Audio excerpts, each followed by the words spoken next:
the Baen Free Radio Hour.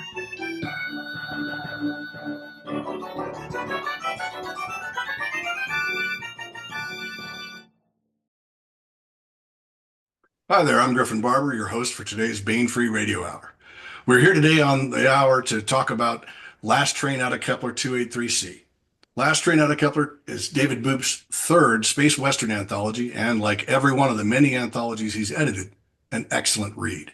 Chock full of diverse takes on the sci-fi western, this book has everything from saloon ballads to faithful steeds, AIs to gunfights.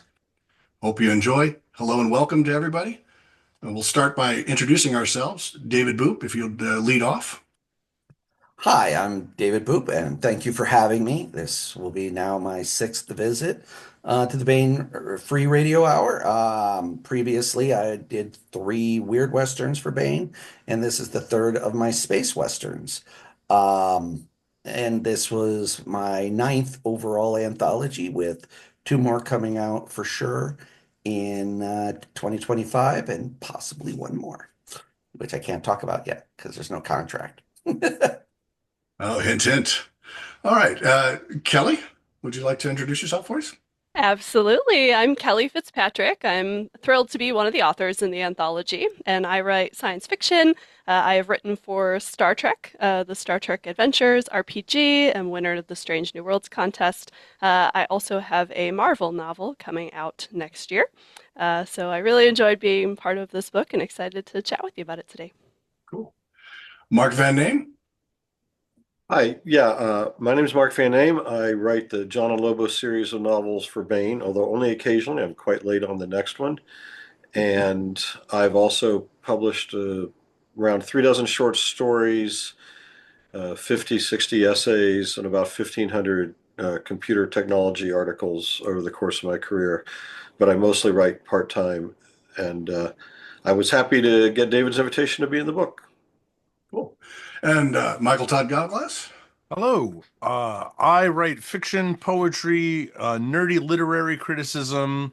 I just like explore. I'm the biggest writing nerd, and I just like exploring writing in all of its forms. I'm recently now diving into the world of television writing with a project that I can't talk about because nothing's signed yet.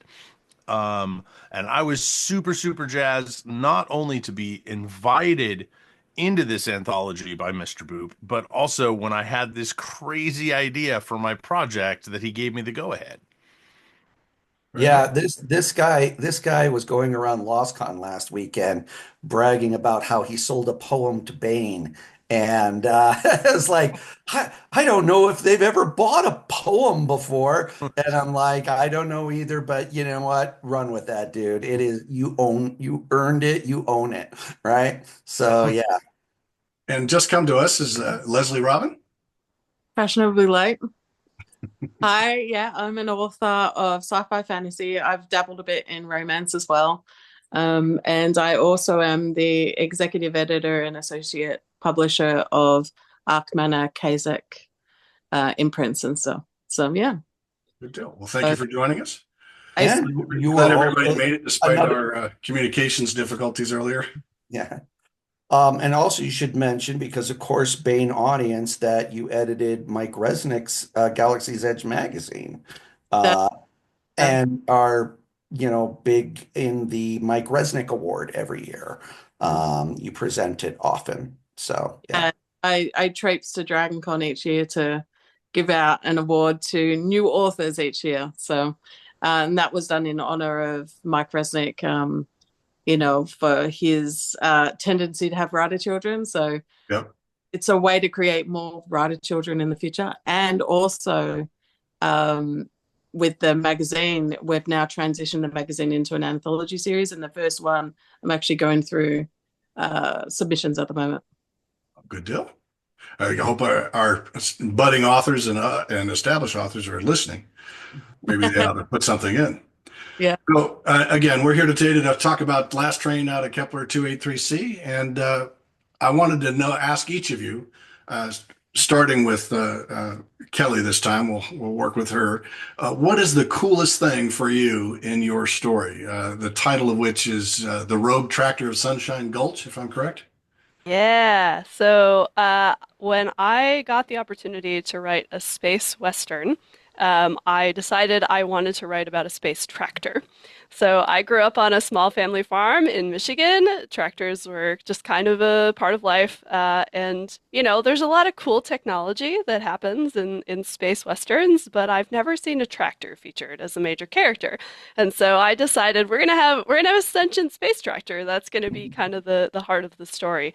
And so I'm very proud of that character. It was so fun to write.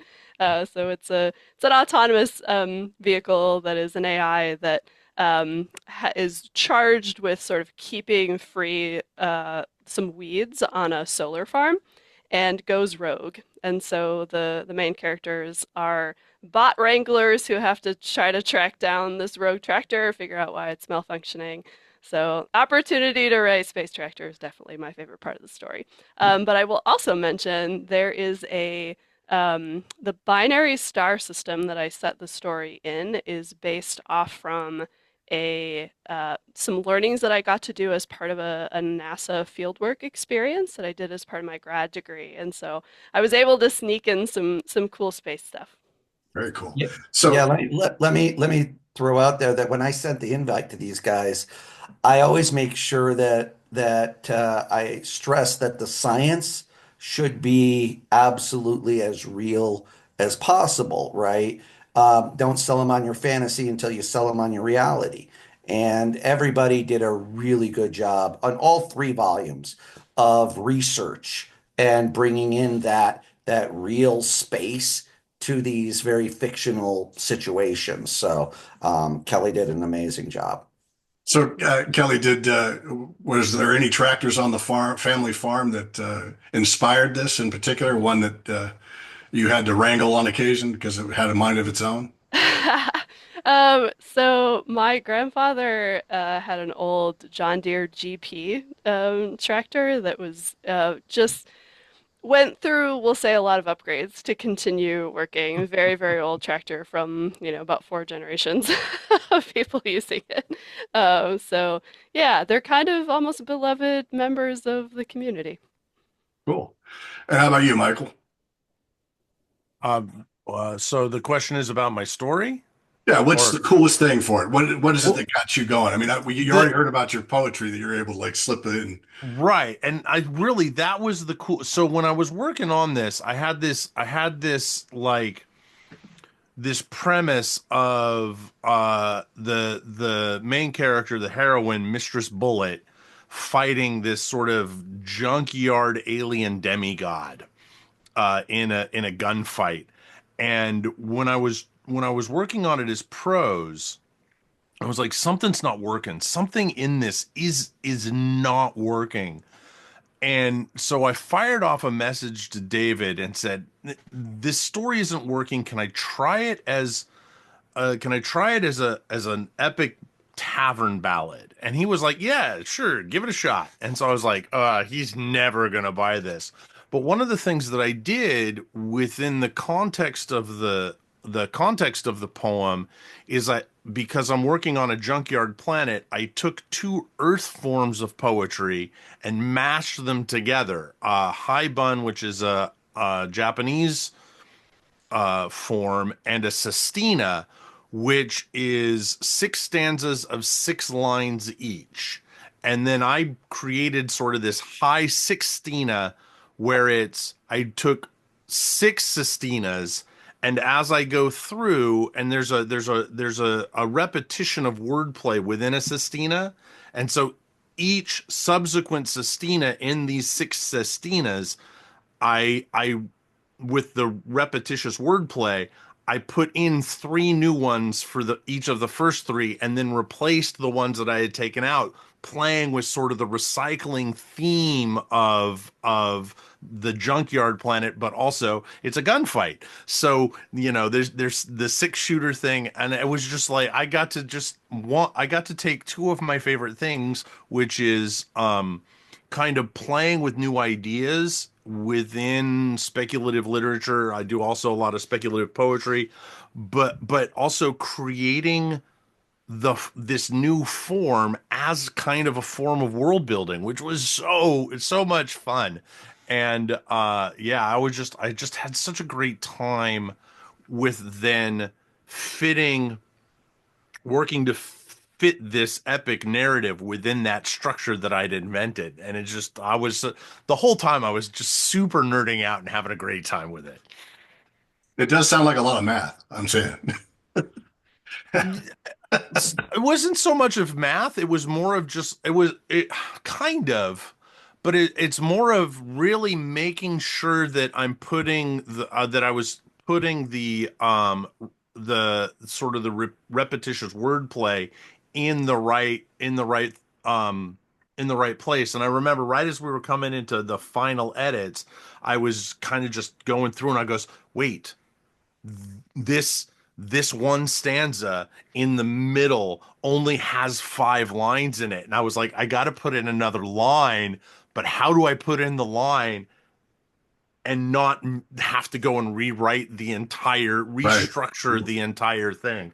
Luckily, I was also I was at the tail end of grad school for poetry, and so I was just like, all right, I can kind of, yeah, okay, got it. But I was just like, oh, I don't want to have to rewrite this whole thing. I haven't had to edit poetry since I was in college, which wasn't that long ago, but still, having to critique an epic ballad when you know every word is chosen very specifically and so forth. And that was a bit of a challenge on my part, just trying to figure out, can I make any, Right. suggestions, Yeah. edits and things like that? It's like, okay, this word is not clear in this context. Is there a better word or something like that?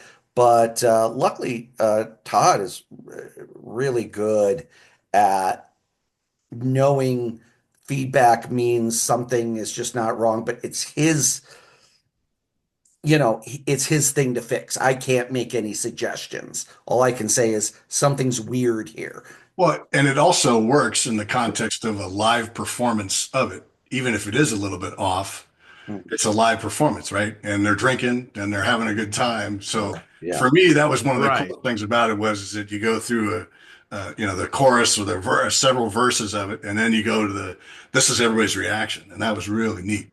So Oh, thank you. Yeah. that's really cool. Well, I also know that both you and Mark, both have done a lot of performing live, or you've performed live, which is a totally different beast. And as I was reading that, having known that experience of you, I was like, Right. yeah, he's, this is cool because he can see himself as the narrator, as the singer. Yeah, and that's one of the big challenges with poetry is it a page poem or is it a performance poem, right? Because of the way I had structured the narrative of the poem within the context of the world building for this, I was trying to make it both Right. so that it would resonate. And I'm so glad it did resonate when somebody was reading it, that the performance aspect of that came through with the structure of the narrative. Very cool. And Lezli, how about you? What was your favorite cool thing about your story? And so one of the things that when I first was picking where to set it, I actually looked, again, talking what David said about putting real science in there.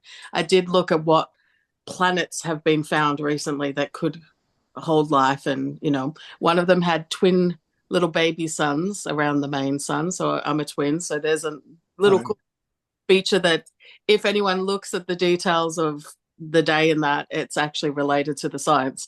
But I was then thinking, so far away. And if someone's going that far away and there's a group of people, obviously with ideologies, and we all know from today's day and age that there's a lot of groups of people that don't get along too well at the moment. So getting a whole amount of like-minded people on the one planet might not be possible.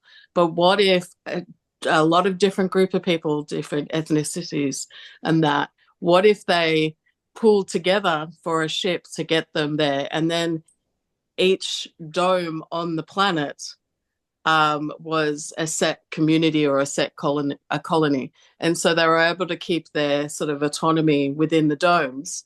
But then it added the difficulty of what if someone wants to immigrate? Right. Because there has to be the oxygen, CO2 balance and everything. They can't just have people going in and out. It created the barrier and the rules that, let's just say, the strict ways that you can get from one dome to the other created the problem that was the story. So, what if you're different to the dome that you're in? How do you get out? And so, of course, being a weird Western book, it's a Western dome. So the ideologies and all of that are not necessarily the right ones for everyone, let's just say. And so a more technology, what if you wanted to be a technical, go into a technical career or something? So it's just not the dome for you. But also, obviously, it meant that I could talk about social situations and sort of discuss how different people within the one dome deal with it, and then what if you want to get out of the dome. So yeah, I'm creating domes, because as far as I know, I might be wrong, but it was a unique idea to me. Every sci-fi idea has been done 50 times, I know that. But as far as I know, there hadn't been like domes of really different colonies on the one planet, and so I had fun creating that. And it also means for future stories, I could set another story in another dome, and then like the Japanese sort of theme dome, or so that was the fun element, is literally in a way creating the rules of the domes and how it would affect the people. I really wanted Lezli in here because, when we talk about Westerns, weird or space or otherwise, we tend to have a very American-centric view of the Old West. Whereas Lezli, being Australian, The Aussie view. had their own version of the Old West, which is quite a bit different than ours. But yet there's still that same flavor and feel and so forth. One of my favorite movies is Quickly Down Under. I loved that movie very much. And so I really wanted Lezli because she grew up with different legends and different stories and mythologies than the typical Old West that we have here in America. And she brought that flavor very much to her story, which makes a great counterpoint to some of the other stories. So. And that story, I also forgot to do this for Mr. Gallowglas, is the Grace Under Fire is Leslie's story, and Gallowglas's is the Ballad of the Junk Heap Gunman and Mistress Bullet, which I think is a rather lengthy title, but a very cool one. It's a spot on. So, and then lastly, we want to talk to Mark about Enjoy Every Sandwich, which for me was a joyful return to Lobo and his adventures. So John and Lobo series. So please tell us, what was the coolest thing about that?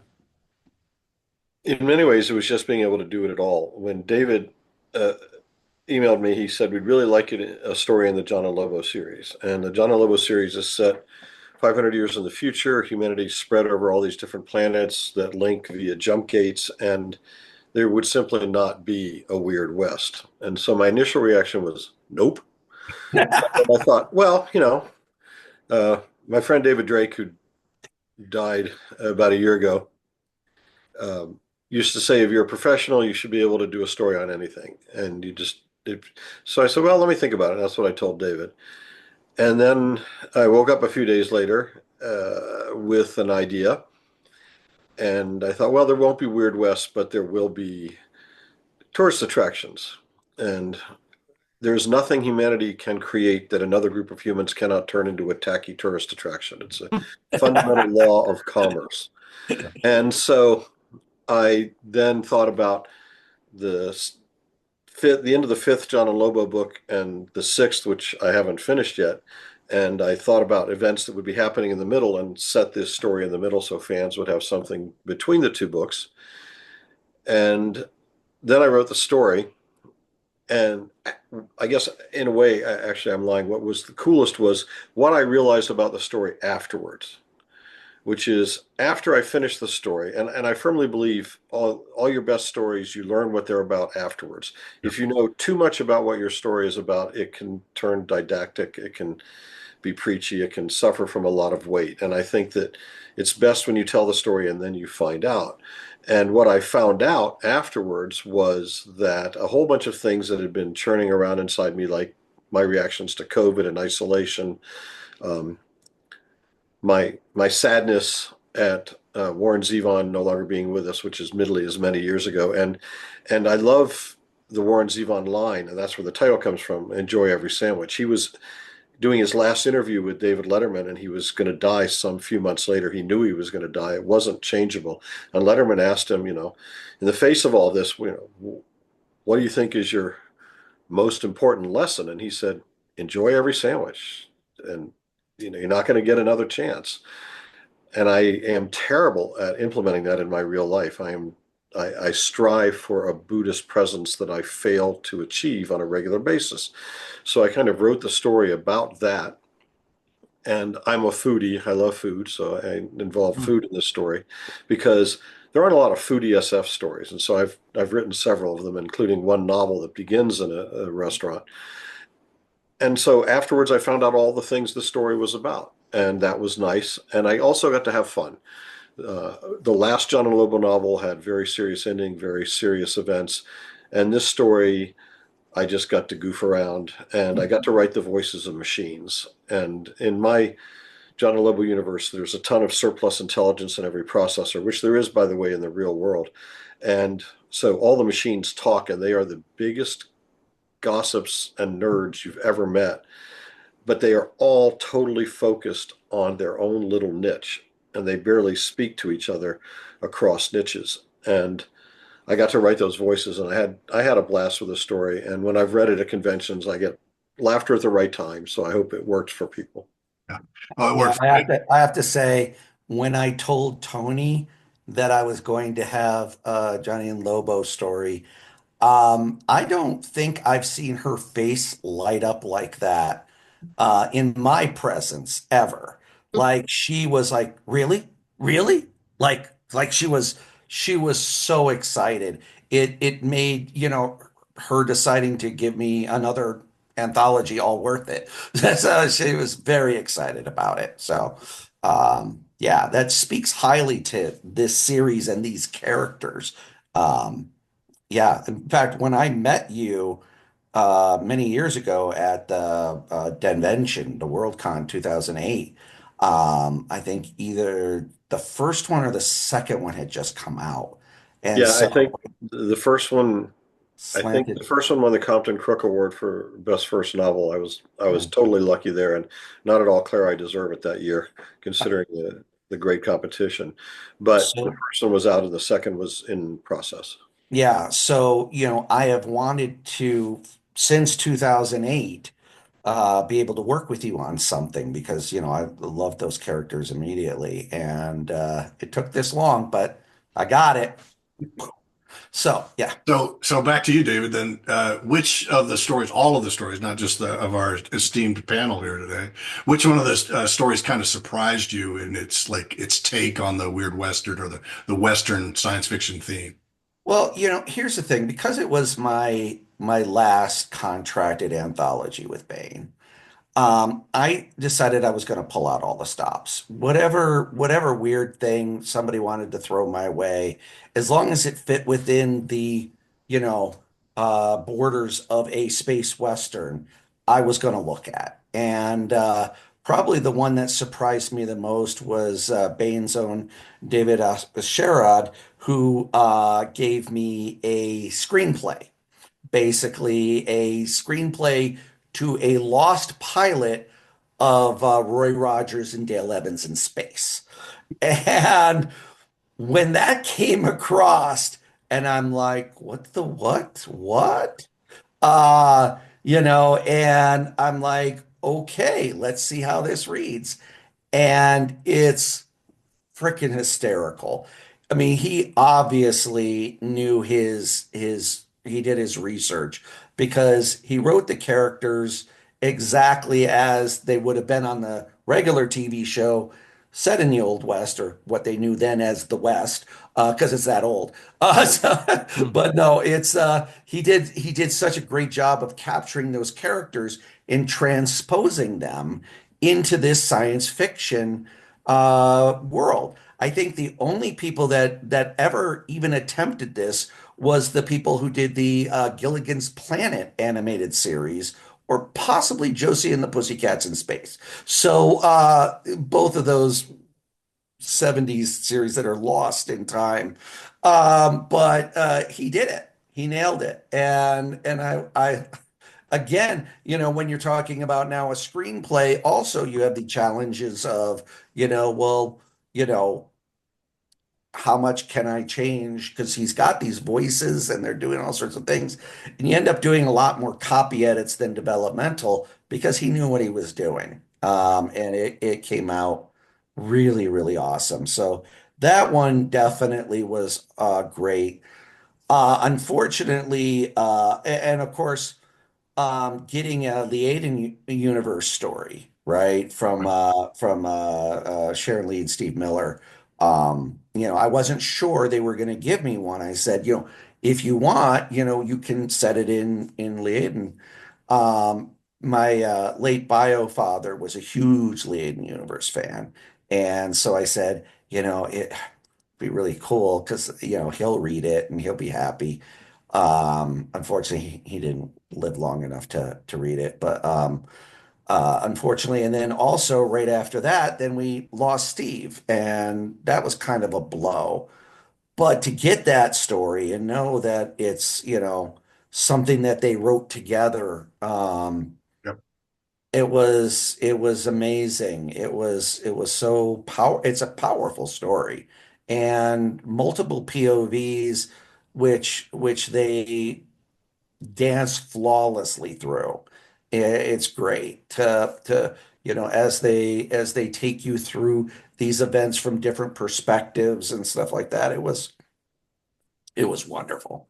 So yeah, those are two of the best surprises that don't include these people right here. So So, Mark, can you give us like your favorite character from this current short story that we have?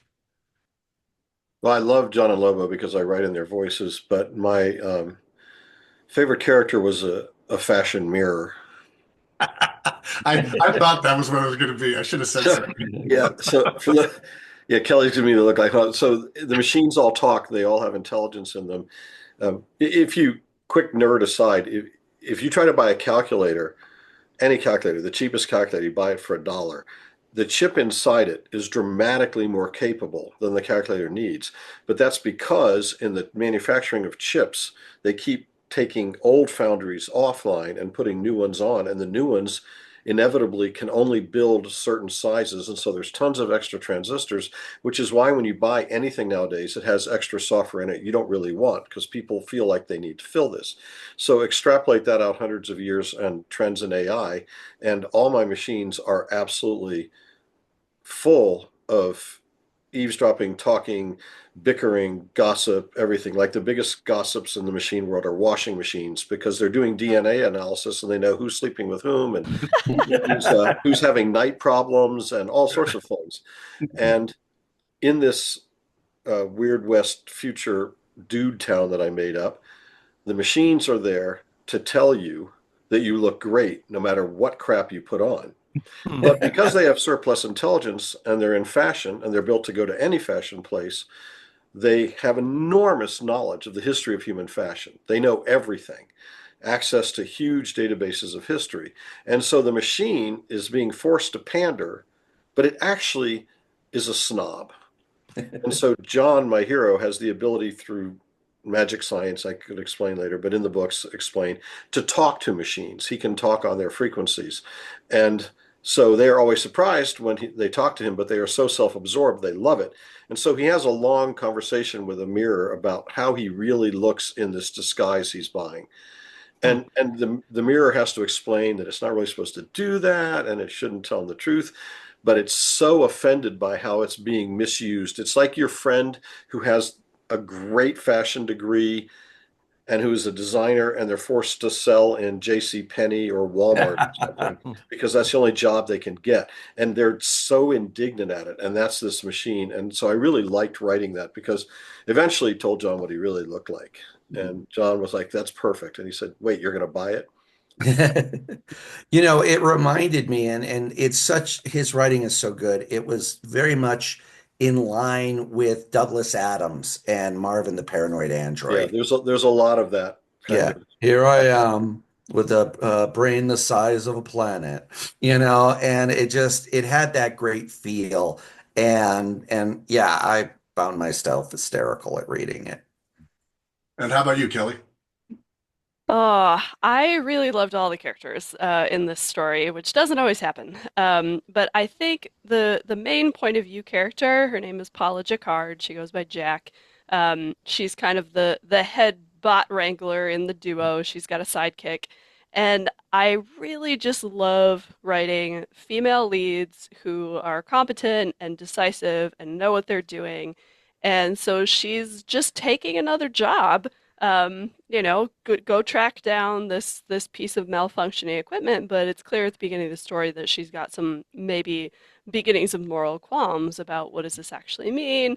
Are these machines, showing signs of sentience that we need to be paying attention to? And so I really liked writing her as sort of a pragmatist of like, I have to get the job done, but at the same time, what's my moral obligation to these other things that are going on? And also just it's a lot of chase, right? And so that's always fun to write. So I enjoyed getting to work with my heroine. Yeah, one of the things I liked about Jack was that she was tackling these moral issues, but in an almost wistful way, rather than like, oh, woe is me, and this more, it's more like, well, if I had the bandwidth to really concern myself with this, I would. But at this point, I don't really have the bandwidth because I just have to keep doing it so I can keep my life in order. I really like that because it spoke to the realism of that character and of that world. So I really did appreciate that about that character. And I'll agree, especially when she has to have conversations with the rogue tractor. Yeah. The multiple, I mean, it's just very layered. The direct and then the subtext and everything like that. It was very well balanced, very well done. You can read that story a couple of different times and pick up different things each way. So yeah. And Todd? Yeah. Well, I love Mistress Bullet and kind of her story arc. But the thing that really surprised me that I did not expect out of doing this was at the beginning of the piece, I create this fictional epigraph that explains where this poem is coming from, kind of setting up the poetic form of the planet that I invented from this book that exists in the world or the universe or galaxy or whatever, called Poetic Forms of the Galaxy. And I created the collector of this poem, Turner Bryant, and it spun out. And I've got other things that I'm working on, other poetic projects that he has collected. And so that eventually at some point, years, maybe decades from now, as I'm invited, because now I've been invited to write for other anthologies, like speculative poetry for them. Uh, and so I'm going to write them as poems from this other poems from this book, which means I'm going to be inventing more poetic forms, but just the surprise of that, what I thought was kind of just a throwaway, oh, let's Yeah. frame this. Like, I really like this dude. Like, not quite as much as Mistress Bullet in the writing of it, but that he's opened up this framework of this really cool continuing project. I'm getting after this, other editors are inviting me to other anthologies to write poems there. So I'm just going to keep writing, for the different entries in Poetic Forms of the Galaxy, which is kind of, Yeah, meta. It's meta, yeah, right? it's Yeah. so like like, It's meta but world building on top of the world building.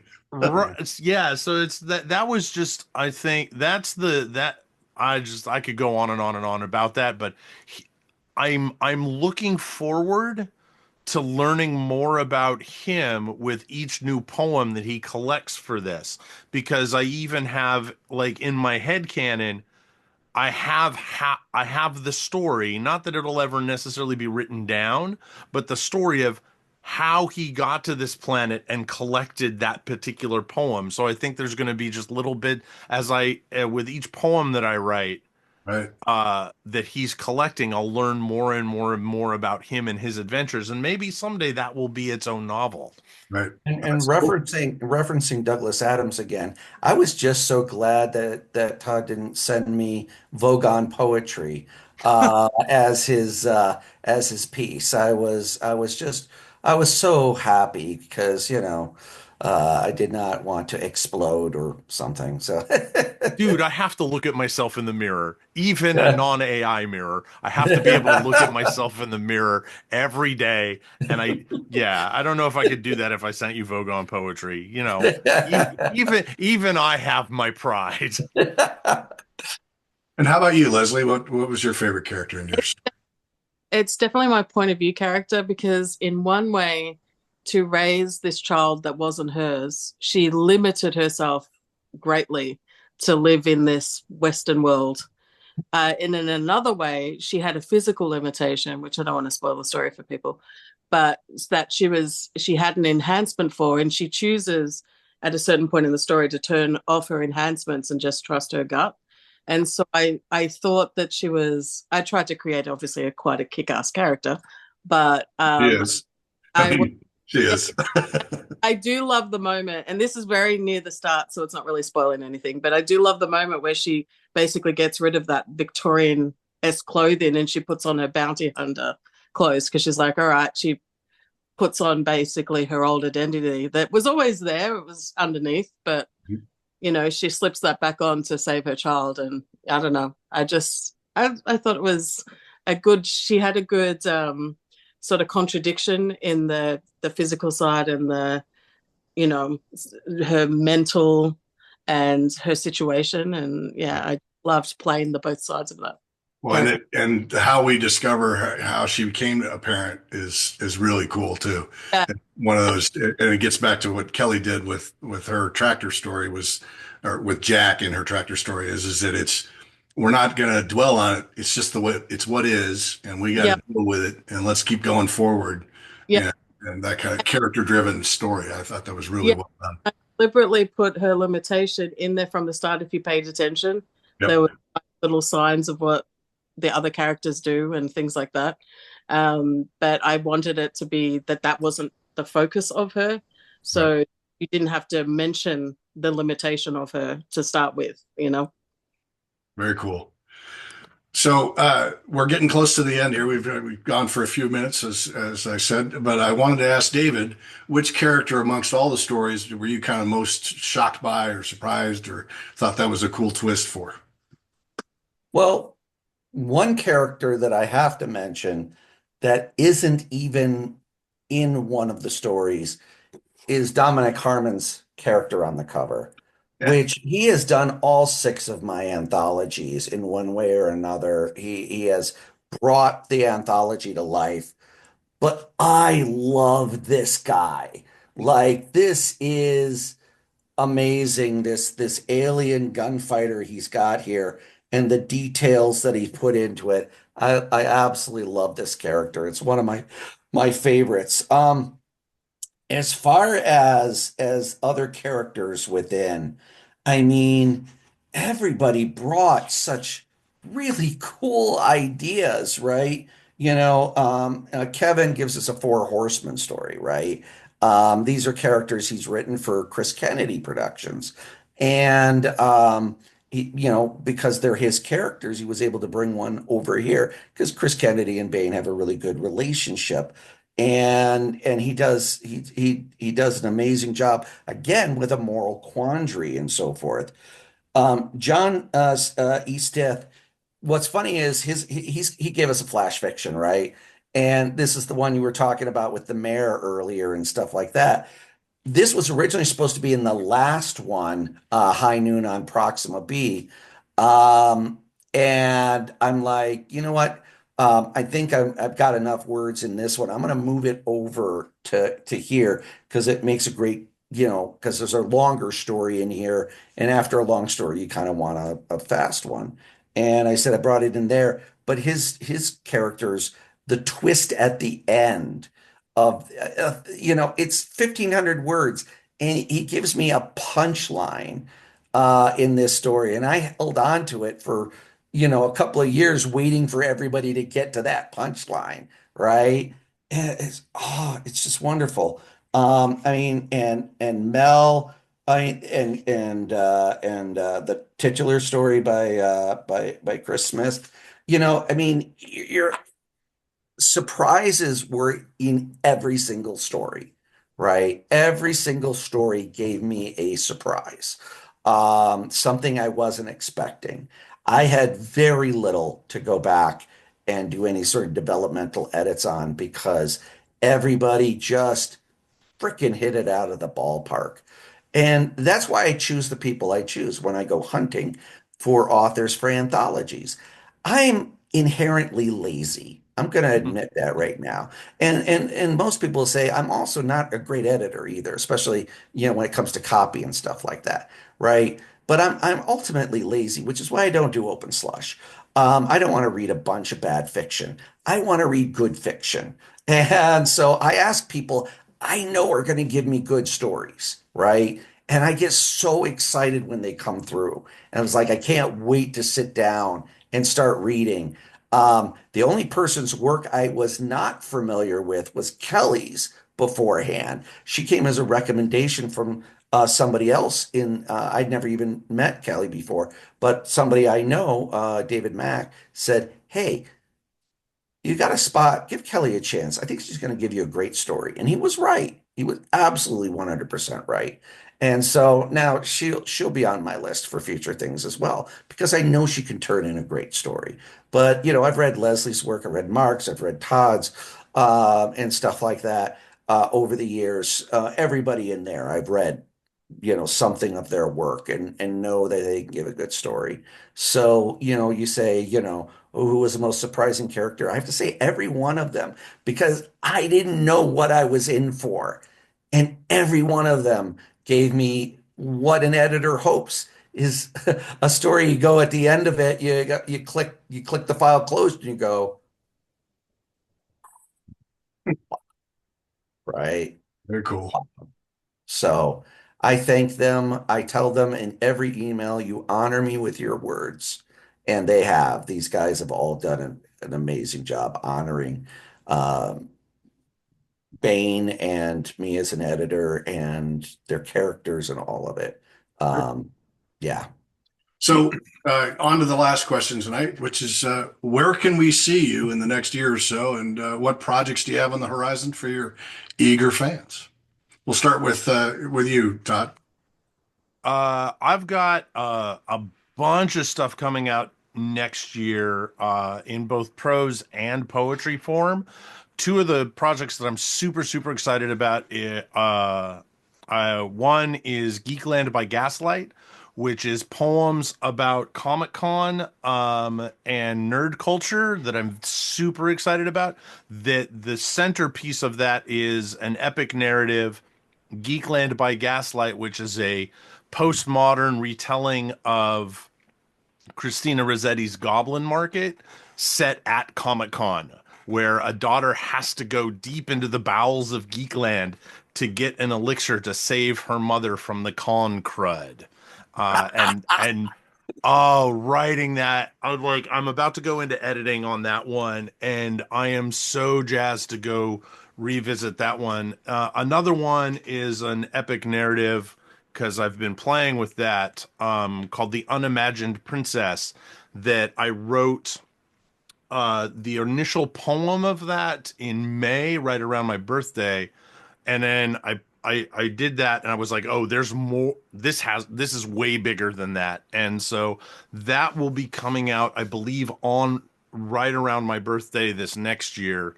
and I'm really excited for that. But all my series have another book coming out for the prose stuff next year. And also, one of the things I'm really excited about is I'm doing writing classes, 3-month long writing classes, both online and meeting in Zoom. And starting in April, I will be doing my class, Poetry for Genre Writers, in which we explore writing speculative poetry, but also using poetry as character development, poetry as world building. And in each of the previous shorter forms of that class, at least one person from each of the previous times I've taught that class has taken one of the poems that they've written in the class and sold it for money. I don't guarantee that, but there's a pretty good track record from the students that have taken that before. And my central location online is my website, mtoddgallowglas.com, and I have a storefront there and links to everywhere you can get my books and also where you can register for classes. Conventions? Oh, I don't know specifically any that I'm going to. I'm looking at maybe WonderCon and San Diego Comic-Con, possibly BayCon in the Bay Area. I will be going back to LostCon next November because I had just such a great time there this time around, and also made some really good business contacts there. So We got to get you out to Dragon one of these days. the if Dragon Con wants me to bring my academic and poetic brilliance to Dragon Con, I will be more than happy to do that. But I'm cutting back on how many events that I spend my own money to go to these days. Yeah. And Lezli? I have my first novel hypothetically coming out this coming year, but I have been a little under the weather, so it's been a bit delayed. I also have the next Galaxy's Edge anthology coming out next year. And then I edit everyone else's books. So there's many of them coming out. I'm editing 4 books in the next month. And so, yeah, quite busy with that. And both sci-fi, fantasy, and also a couple of romance books thrown in there. And I also have come up with this idea for a novella and another novel, and so that's percolating in my brain. So, but it'll be my novel that should be coming out in next year is one of 3, so it'll be a trilogy, and so I'm actually really excited about that. And Do you have a title yet? What was that? Do we have a title yet? Yes, In Her Wake. So, and the series is Under the Water Sets, Mermaids. And so the first one's In Her Wake, the second one is Making Waves, and the third one is In Deep Water. So all of them have that meaning of the wordplay, but also a water meaning. And so online you can find me at leslierobyn.com, and on all the social medias I'm just at Lezli Robyn, so no one else has my name anywhere on the internet, so I get all the handles pretty quick. Cool. And then conventions wise, I was actually thinking about when people were answering. I'm pretty sure of obviously Worldcon, DragonCon, Con Carolinas, I believe is added into next year's mix, and also World Fantasy likely the end of next year. So that's the conventions I've got lined up so far. Oh, and maybe Bubonicon, if I survive all the plagues up until that one. And Mark? I don't have anything definitely coming out next year because my day job's been eating my life for some years. I have a story that I wrote decades ago that I knew was something there and couldn't figure out what it was, and would revisit every 8 or 10 years. And then just recently, I finally figured out everything about it, and I believe it's right. So I think I will send that out. It's an odd magic realism story called Lawnmowers and a Sense of the Dead. And so far my track record is everything I've ever sent out I've sold. So with luck that will continue, and this will sell as well. And I'm still sort of occasionally poking at the next John and Lobo novel and a crime novel. I'm going to be at Balticon, it's sort of my home con. I'm usually the MC of the opening ceremonies, and I believe will be again next year. I'll be at Worldcon, BowsherCon, a mystery convention, because my books all have mystery structures, and I'll be at World Fantasy, which I think is in Brighton next year, which I'm pretty excited about, just having an excuse to go back to England. It's been a while. That's about it. Cool. Kelly? Yeah, so I am excited to have my first novel coming out in March. March 4th, Congratulations. Captain Marvel, Carol Danvers Declassified, which is a Marvel novel that is the entire life story of Carol Danvers, based on the comics continuity and in her own words. I had an absolute blast writing this book, so I'm excited for everyone else to get to read it. Yeah. Uh, Can't wait for and the Rogue chapter. That Rogue chapter, right? Yes, yes, there's a lot about Rogue in this book. Um, and a couple of short stories, anthologies coming out that haven't been announced yet, but one of them is Cyberpunk Eco Apocalypse, and so I'm very excited about that genre. And a Western story coming out as well with Silverado Press. And for uh, my website is kellyfitzpatrick.com, and my Blue Sky is at Kelly Fitz Writes. So I tend to post updates about all of my writings and such there. And cons that I know I'm going to in the next year, I'll be going to the Origins Game Fair in Columbus, Ohio, because I also do game writing for several companies. I'll be at Shore Leave in Lancaster, Pennsylvania, which is a great con for Star Trek writers and fans. I'll be at Gen Con in Indianapolis and Worldcon in Seattle, and hoping to go to Dragon Con. I've never been there, but have to figure out how that all works. So, yeah. Cool. And David? All right. So I'm moving next year from Denver to Oregon. So I've cut my schedule down quite a bit. I think I'm only doing 10 conventions. No. Of course, I've got a local one here called Cosine in Colorado Springs. I have Balticon I'll be doing because um, my new anthology will be released then, and it is a tribute to Jack L. Chalker's Well World called Permutations, a Well World Anthology, where I've written the bookends of a situation that allows 6 or 8 authors, I forget how many are in it, a chance to have their characters wake up in Well World in new bodies, if you know anything about Well World. And Leslie's actually the editor on that. So yeah, so that'll be coming out in Balticon, which is May Memorial Day weekend, right? Or right around there. The Memorial Day. Yeah, so I'll be seeing you there, Mark. In addition to that, on January 31st, we are launching a Kickstarter for another anthology I edited, Green Hornet, Detroit Noir City, which features a lot of really big names, including Timothy Zahn, Kevin J. Anderson, Bill Willingham, Brandon Easton, and Keith DeCandido, a story by the late James A. Moore, and more. A lot of really good names in that. And it will be a 90th anniversary anthology. It's hard to believe, but the Green Hornet debuted 90. It's 89 this year and 90 next year. So that's a 90th anniversary anthology that'll be coming out. That'll go to Kickstarter, and you can find that out, on my page, davidboop.com.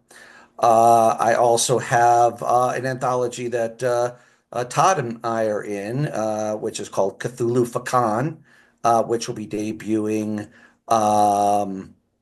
June at MissCon in Missoula, Montana. I wrote a Cthulhu. It's Cthulhu set at a convention, sort of, kind of like what he was talking about. It's convention sort of stuff. And in my particular case, my primary character, villain, anti-villain, whatever you want to call, is the legendary author Stephen Bruce. though the name has been changed to protect my ass. So actually, he knows all about it. He knows all about it. Dragon Con. I will be doing World Con in Seattle because that's stomping grounds for me as well. What do I have coming on? I got yeah, and the big news is Kevin J. Anderson and I's comic book. It will be coming out later this year, later 2025 from BitBot Press. It's called Trivalent Rising, and it's about giant mechs used as anger management therapy. Well, cool. Well, thank you very much to all of you for being with us. This has been Griffin Barber on the Baen Free Radio Hour, talking in conversation with David Boop, Todd Gallowglas, Kelli Fitzpatrick, Mark Van Name, and Lezli Robyn. Thank you very much for attending, and we appreciate your Thanks, Griffin. Thank For doing you. it. Thank you so much. No problem. Thank you. See you all later.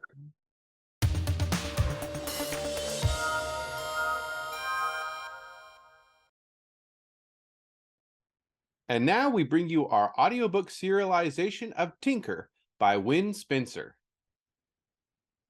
Inventor girl genius Tinker lives in a near-future Pittsburgh, which now exists mostly in the land of the elves. She runs her salvage business, pays her taxes, and tries to keep the local ambient level of magic down with gadgets of her own design. When a pack of wargs chase an elven noble into her scrapyard, life as she knows it takes a serious detour. Tinker finds herself taking on the Elven Court, the NSA, the Elven Interdimensional Agency, technology smugglers, and a college-minded xenobiologist as she tries to stay focused on what's really important, her first date. Armed with an intelligence the size of a planet, steel-toed boots, and a junkyard dog attitude, Tinker is ready to kick butt to get her first kiss. She twisted both gas lines wide open, snagged the torch, aimed it at the Oni, and hit the igniter button. A foot-long lance of white-hot flame shot out in a deep woof of rapidly expanding air. It struck the Oni full in the face. He screamed in agony, stumbling back, and then went suddenly quiet as Pony cut his throat. "Domi, are you hurt?" Pony asked, dropping the Oni's body. She shook her head, panting, staring at the blood rushing out of the still body. This was so not her. "We should go." Pony came to lift her up, making sure for himself that she wasn't hurt. "Can you shoot a gun?" "I've done it once." To save Windwolf from the Oni, to be exact. "It's not that hard. Point and pull the trigger." He held out one of the Oni's guns. "This is an Uzi. This is a safety. It will not fire with the safety on. This is a single shot. This is a 3-bullet burst. This is rapid fire." He left the safety on, the gun set on rapid fire. He demonstrated holding it while firing it. "Brace yourself. It jumps in your hand and you quickly find yourself shooting into the sky. The bullets go until they hit something, so never fire with someone you don't want to hit standing anywhere in front of you." Good safety tip, especially since it would most likely be Pony. "It eats bullets fast." He showed her that the ammo clip slid out and another could be locked into place. "It takes about 3 seconds of continuous fire to go through a clip, so be selective." He let her pocket the 3 extra clips before handing her the gun. It was cold and heavy. It felt like death in her hands, and she didn't like it, but there was no way she was going to stay helpless. Pony took one of every weapon available, tucking away knives and guns here and there, making them vanish on his solid frame. Still shaky, she crossed to the windows and peered out. During her visit the week before to select the building site, the Oni hoverbikes and cars were still parked in this section of the warehouse. She had hoped that the Oni hadn't moved them, but the vehicles were gone. Damn, they weren't even outside. Much as she'd love to steal a pair of hoverbikes, they didn't have time to search blindly for them. Change of plans. Where might Windwolf and the other Sakasha be at this time of night? Tinker headed for the door. At the hunting lodge? Unlikely. Pony followed, her second shadow. We were staying at one of the enclaves while the site for the new palace was cleared, and then we were to move into tents at the worksite until temporary housing could be made. Where is that? Between here and the enclaves, but much closer to the enclaves. The steel mills were closer, but it didn't make sense to bring the Oni down on unarmed humans. She'd love to call the EIA, but the Oni had infiltrated it. A call for help might only bring disguised Oni down on them. Windwolf and his bodyguards were the only ones that probably could deal with the Oni. Let's head there. She bypassed the security alarm on the door and cracked it open. One would think that the Oni would have gotten a better security system after the last time. Oh well, their loss, her gain. There were no guards in sight. Quietly, they slipped out into the night. They moved cautiously through the compound, listening carefully and moving slowly to keep quiet. In the stillness, she could once again feel the feedback from the gate. Good, her gate was still on. Perhaps the Oni couldn't feel the faint pulse. Maybe she could only feel it because she was Damana. Minutes later, they made the safety of the forest and started to run. "Domi, what is wrong with the air?" Pony matched her stride despite the fact he probably could outrun her. Okay, it wasn't just her then. I realized that the veil effect would link this gate with the one in orbit. By designing this one to be on the same proportions, I set it up to be a harmonic in order to amplify the resonance. I don't understand. That was another installment in Win Spencer's Tinker, and that's it for the podcast. Thanks as always to Audible.com and podcast theme composer Ruth Judkowitz, and good night Tony Daniel wherever you are. This is David F. Shirod coming to you from a soundproof bunker somewhere deep in the heart of Texas.